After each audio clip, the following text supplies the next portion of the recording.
police was traveling through the vicinity of Elisa Flat when they came upon a suspicious looking man. The police ordered him to stop when he opened fire and ran. The police returned the fire.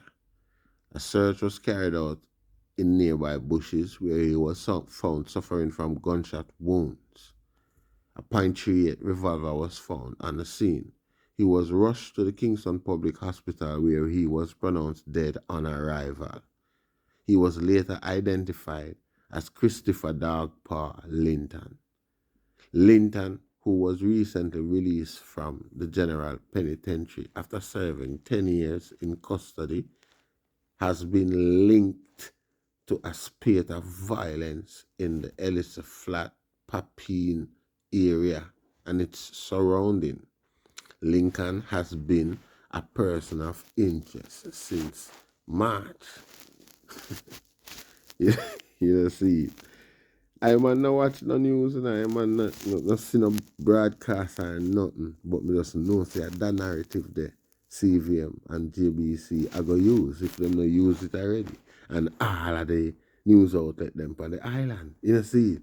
And after over 100 years of the same narrative, the same characterization of a particular incident, nobody has ever looked into it or try to observe if, there is any significance or there is any relation to the nature of crime. Because them crime are supposed to easy to stop if everybody had dead the same way. It could be like the whole of them have the same propensities and might have commit the same only one type of crime. So the focus should be less easier.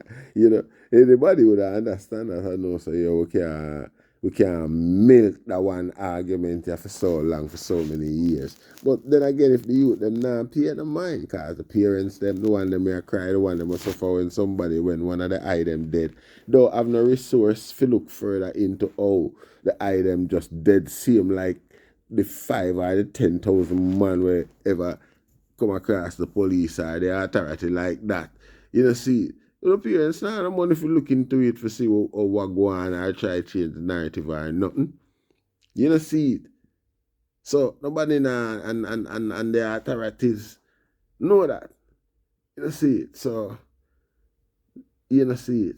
The item have some value for themselves, some personal value. See it. And know say, I don't have a cause rasta. See it. If you're dead for something, because like that, them prepare for dead already. See it. There must be a system, must be a setup that put in that state of mind why you prepare for dead so easy and go by the same narrative where always credit to every man will get killed by the police like that. See, might as well put the effort into trying to change the situation that put in that frame of mind in the first place. See, if you're dead, die for your cause. That makes sense to die and leave the same problem for the next youth and not found out fitness around deadless. See. Anyway, we give thanks. The mighty name of His Imperial Majesty Emperor Haile Selassie I. Share, like, and subscribe. Rastafari.